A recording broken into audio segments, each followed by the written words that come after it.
Salam əziz müəllimlər, hər vaxtınız xeyir olsun. Mən Gülər Orcova, FES Akademinin riyaziyyat müəllimiyəm.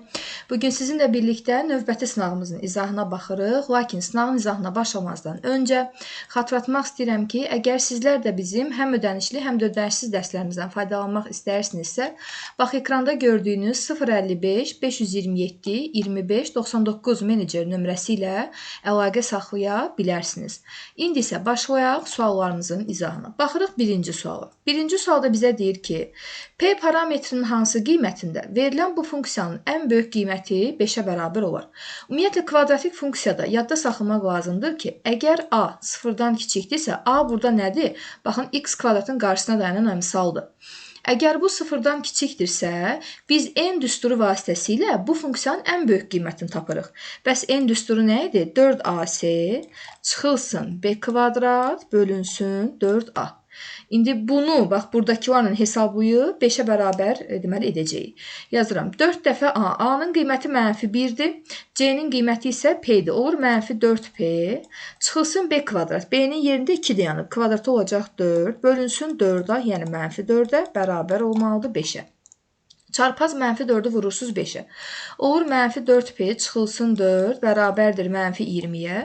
Buradan -4P bərabərdir -20 üstə gəl 4. Bu eləyir -16. Buradan da P-nin qiyməti bərabərdir -16 bölünsün -4. Düzgün cavab müsbət 4 alınmış olur. Yəni birinci sualda testimizin doğru variantı olur D bəndi. Keçək növbəti suala. Baxırıq ikinci suala. İkinci sualda bizə deyir ki, iki tərəfi 12 və 15 olan üçbucağın üçüncü tərəfinə çəkilən hündürlüyü 10 olarsa, bu üçbucağın xaricinə çəkilmiş çevrənin radiusunu tapın. Gəlin, baxın, belə təsəvvür edək ki, iki tərəf bizə hal-hazırda verilib. Bura 12-dir, bura 15-dir, amma üçüncü tərəfə çəkilən, deməli, hündürlük isə ona bərabərdir. Xarici çəkilmiş çevrənin radiusunu istəyirsə, biz bilməliyik ki, xarici çəkilmiş çevrənin radius düsturu 3 tərəfin də hasilinin 4-si olan nisbətidir. İndi mən bu aşağı olan tərəfi bilmirəm. Bura bir x desək, bərabər olur. Baxın, A tərəfi 12, B tərəfi 15, üçüncü tərəfdə x-dir. 4 vurulsun, bu üçbucağın sahəsini tapmış olsam, olur 2-də 1 AH. 2-də 1 vurulsun tərəf və bu tərəfə çəkilmiş hündürlük. Və görürsünüz, burada x-lar ixtisar gedir, heç tapmağa belə ehtiyac olmur. 4 ilə də 2-ni ixtisar aparıram, burada qalır 2. Yuxarıda 12-ni 15-ə vursam, eləyir 180. Aşağıda da 2-ni 10-a vursam, eləyir deməli 20. 180-i də 20-yə böləndə düzgün cavab 9 alınmış olur. Yəni ikinci sualda testimizin düzgün cavabı olur A bəndi. Keçək növbəti suala. Baxırıq üçüncü suala. Üçüncü sualda bizə deyir ki, verilən bu fx funksiyasının qiymətlər çoxluğuna daxil olan tam ədədlərin sayını tapın.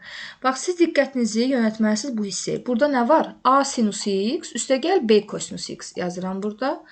A sinus x üstəgəl B kosinus x. Bu formada olan, deməli, bu formada verilən bir funksiyada biz dedik ki, bunun qiymətlər çoxluğu mənfi kök adlı a kvadrat üstəgəl b kvadrat, bir də müsbət kök adlı a kvadrat üstəgəl b kvadrat olmuş olur. İndi burada a-nın yerində dayanıb 5, b-nin yerində dayanıb 12. Siz yazmalısınız ki, mənfi kök altına. Gəlin birbaşa hesablayaq. 5-in kvadratı 25 eləyir, 12-in kvadratı 144 eləyir. Və siz bunu toplasaz, kök altına 169 eləyir. Hansı ki, ondan da cavab nə çıxır? Cavab 13 çıxır. Deməli, mənfi 13 ilə müsbət 13 aralığında olur. Amma bundan da 4'ü çıxmalıdır. Siz bundan 4 çıxsaz, baxın, bərabərdir. Deməli, olur mənfi 17 ilə 9 aralığında. Hər birindən 4'ü çıxdım. Sadəcə bunu, deməli, kök altında göstərmək lazımdır. Mən də bunu kök altında, yəni yazanda, kök altı ifadə kimi yazanda mənfi 17-ni yaza bilmərəm. Çünki cüt dərəcədən kök altında mənfi 17 olmaz. Ona görə bunun qiymətlərini 0-dan başladıram. 9 olduğu kimi qalır. Bunun da cavabı 0, 3 aralığı olmuş olur. Burada hansı qiymətlər ala bilər? 0-ı, 1-i, 2-ni, bir də 3-ü. Yəni, neçə qiymət oldu? 4 qiyməti almış oldu.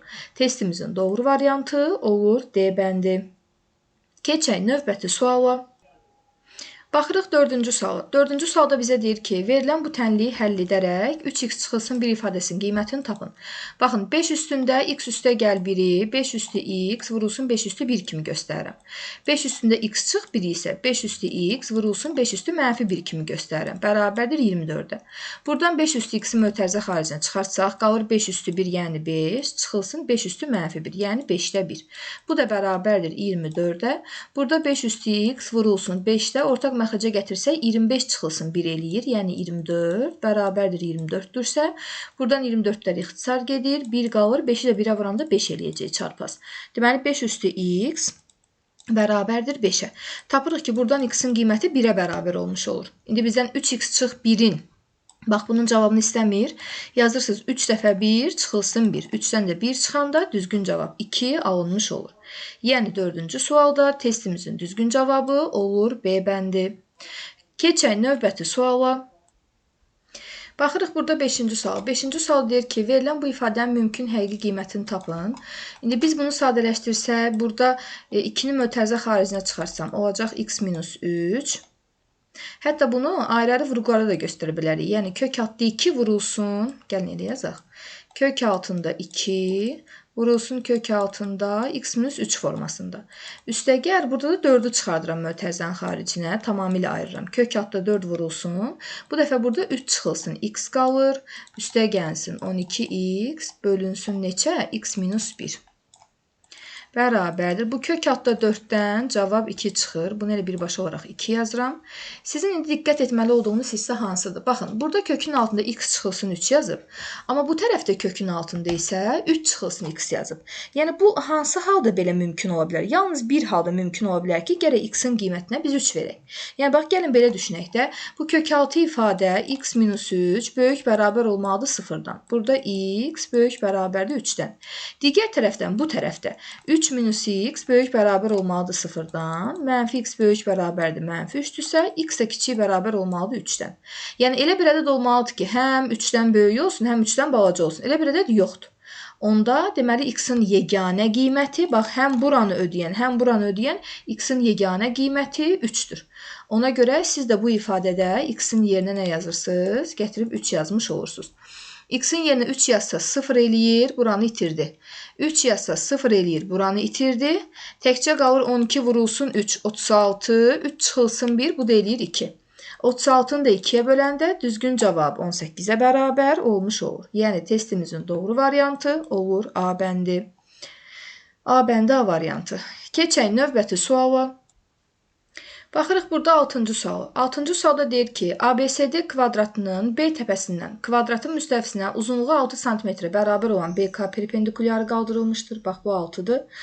Kvadratın tərəfi 8-dirsə, KCD üçbucağının sahəsini tapın. Bax, bura 6-dır. Kvadratın tərəfi 8-dir. Bu müayinin uzunluğunu tapa bilərik də Pifaqor teoreminə görə. Bura 10-dur. Baxın bu hissəyə. 6, 8, 10 bunlar Pifaqor ədədlərdir.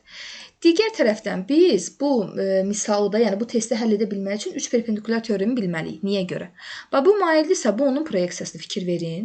Bu da kvadratda oturacaq. Əgər proyeksiya bu DC düz xəttinə, DC düz xətt deyək də, DC düz xəttinə BC proyeksiyası perpendikulyardırsa, onda 3 perpendikulyar teoreminə görə bu mailin özü də həmin bu düz xəttə perpendikulyar olur. Bax, bu mailin özü də həmin bu düz xəttə perpendikulyar olur. Onda diqqətlə baxsaq, bu üçbucaq, bax, fikir verin. K, D, S və ya S-dir, fərqi yox. Bax, bu üçbucaq, hansı ki məndən tələb eləyir, onun sahəsini tap. Bax, bu üçbucaq olur düzbucaqlı üçbucaq. İndi bir katet tapmışıq 10-dur. Dedik ki, kvadratın tərəfi də 8-dirsə, düzbucaqlı üçbucaqda sahə necə tapılır? Katetlər hasilinin yarısı. 8 vur 10 bölünsün 2. Düzgün cavab 40 kvadrat santimetrə bərabər olmuş olur. Hansı qaydadan istifadə etdik? 3 perpendikulyar teoremindən. Buna görə testimizin düzgün cavabı B bəndi, B variantı alınmış olur. Keçək növbəti suala. Baxırıq 7-ci suala. 7-ci suala deyir ki, deməli A vektoru modulda 3-ə, modulda B 2-yə və A vektoru ilə B vektoru arasındakı bucağın 60 dərəcə olduğunu bilərək A çıxılsın B vektorunun uzunluğunu tapın. Uzunluğunu tapın deyəndə, bax, bizdən belə istəyir. Modulda A çıxılsın B bərabərdir. Biz də bunu, bax, bu formada Deməli, modulda A çıx B-nin kvadrat formasını yaza bilərəm. Niyə görə? Çünki onsuz da kvadratla bu kök gedəndə yenə cavab modulda çıxmış olacaq. Burada əslində səhv bir şey etmiş olmuruq. Və biz bilməliyik ki, modulda A-nın kvadratı elə A kvadratına bərabərdir. Onda bunu A-B kvadratı kimi aça bilərəm. Bəli, yazaram belə. Modulda A-nın kvadratı minus 2A vurulsun B üstə gəlsin B-nin kvadratı. Bax, bu da bərabərdir, bu da bərabərdir. Bu modulda A-nın kvadratını hələ ki gəlin olduğu kimi yazaq. Bircə dəqiqə. Kök altında modulda A-nın kvadratı çıxılsın 2 vurulsun. Bu A vur B skalyar hasili var. Onu gəlin bu 60 dərəcə bucağını düstur, yəni olduğu nədən istifadə edək? Düsturdan istifadə edək. Düsturumuz necə idi bizdə? A vurulsun B vektorun skalyar hasili modula vurulsun modul B vurulsun kosinus 60 dərəcəyə bərabər olmuş olur. Mən də yazıram modula vurulsun modul B vurulsun kosinus 60 dərəcə. Üstə gəlsin bu modul B-nin də kvadratı. Bərabərdir. Bərabərdir. İndi yerinə yazaq. Modulda 3 idi. Kvadratı olacaq 9. Minus 2 vurulsun. Deməli, A3, B2, kosinus 62 də 1. Üstə gəl modul B-nin kvadratı. O da eləyəcək 4. Bu da bərabərdir. 2 ilə 2 gedir. 2 dəfə 3. 6 eləyir. 9-dan çıxarıq. Deməli, 6-nı eləyər 3. 3-ün də üstünə gələrik 4 eləyər 7. Yəni, kök altda 7 bizim düzgün cavabımız olmuş olur. Testin doğru variantı olur B bəndi. Keçək növbəti suala. Baxırıq burada 8-ci suala. Deyir ki, 4 müsbət 6 mənfi ədəd arasından təsadüfən seçilən 2 ədədin hasilinin müsbət olması ehtimalını tapın. Baxın, neçə ədəd var burada? 10 ədəd var, düzdür? Bu 10 ədəddən təsadüfən 2 ədəd seçilir. Bu bizdə bütün hallardır. Yəni, kombinizon 10-dan 2. Sonra deyir ki, seçilən bu ədədlərin hasili müsbət olmalıdır. Hasil nə zaman müsbət olar? Ya siz gərək müsbət ədədi müsbətə vurasınız, ya da mənfini mənfiyə vurasınız ki, hasil müsbət olsun. Deməli, 4 dən müsbət içərisindən 2 müsbət seçilir. Olur kombinizon 4-də 2. Ya bu və ya üstəgə, bax və ya deyirəm, mənfilərin içərisində 2 dənə seçsəz, bir-birinə vuranda hasili müsbət edir. Bu da olur kombinizon 6-dan 2. Bunu hesablasaz. 10-dan 2, deməli 10 vur 9 bölünsün 2. Bu eləyir 45. Burada isə 4-dən 2, 4 vurulsun 3 bölünsün 2, 6 vurulsun 5 bölünsün 2. Deməli, bu 6 eləyəcək, bu da 15 eləyəcək. 6 ilə 15 toplayıram 21, 45-ə bölünür, yəni kəsri 45-dir məxrəci və 3-ə ixtisar aparanda burada 7 qalır, burada da 15 qalır. Deməli, testimizin düzgün cavabı 15-də 7, B variantı, B bəndi alınmış olur. Keçək növbəti suala. Baxırıq burada 9-cu suala. Belə bir integral verir, deyir hesablayın. Sərhədlər 0-dan 1-ədir. Gəlin bunu sadələşdirək. X vurulsun. Baxın, bunu da x üstü 4-də 1 kimi göstərirəm birbaşa olaraq. Bu da bərabər olur. X üstündə, deməli bu 1 tamdır da. 1 tamla 4-də 1-i toplayanda eləyir 1 tam 4-də 1. O da 4-də 5 deməkdir. Və bunu xilas edəndə hansı düstur nəzərə alınacaq? X üstü n üstə gəl 1 bölünsün n üstə gəl 1. Bərabərdir. Deməli, bu olacaq x üstü 4-də 5-in üstünə 1 tam gələndə, yəni 4-də 4 gəlirsiniz. Bu eləyir 4-də 9. Bunu da bölmək lazımdır 4-də 9-a. 4-də 9-a bölürsünüzsə tərsinə çevrilir. Yəni 9-da 4 olur. Bu da elə x üstü 4-də 9 olduğu kimi qalır. Sərhədlər də 0-dan 1-ədir. 9-a 4-ü çıxartsaq mötərizənin xaricinə. Bir dəfə 1-i yazıram. Baxın, 1 üstündə 4-də 9 elə 1 deməkdir. Çıx 0 üstündə 4-də 9 elə 0 deməkdir. 1-dən 0-ı çıxanda 1 eləyir. 9-da 4-ü də vuranda elə özü, yəni 9-da 4 alınmış olur.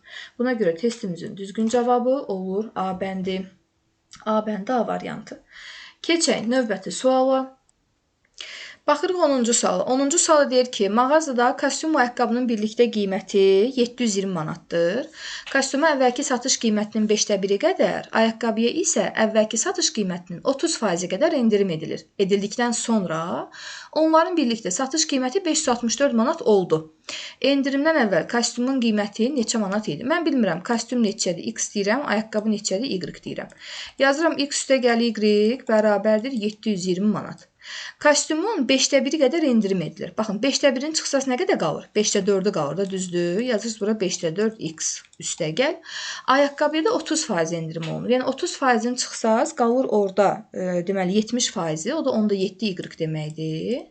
Və bu ikisinin birlikdə qiyməti olur 564 manata bərabər. Aldım belə bir sistemə. Aldıq belə bir sistemə. Aşağını biz deməli burada gəlin belə edək də. Bax, yuxarı hissə, aşağı hissəni sadələşdirək. X üstəgəl y bərabər olsun 720-yə. Aşağını da 10-a vursaq, 10-la 5 ixtisar gedir 2, 2 dəfə 4-ün 8x, 10-la 10 ixtisar gedir 7y bərabərdir. Bunu da 10-a vursaq, düzgün cavab 5640 alınmış olacaq. İndi bizə lazımdır ki, kostyumun qiymətini tapaq, düzdür? Gəlin onda yuxarının hər bir həddini 7-yə vuraq. Bax, 7-yə vursam, bu eləyəcək 7x, 7-yə vursam, bu eləyəcək 7y, 720-ni də 7-yə vursam, eləyir 5040. Onda aşağıdakindən yuxarıdakini çıxaq. 8x-dan 7x çıxanda 1x, 7y-dan 7y çıxanda 0 və 5640-dan da 5040-ı çıxanda cavab eləyir 600.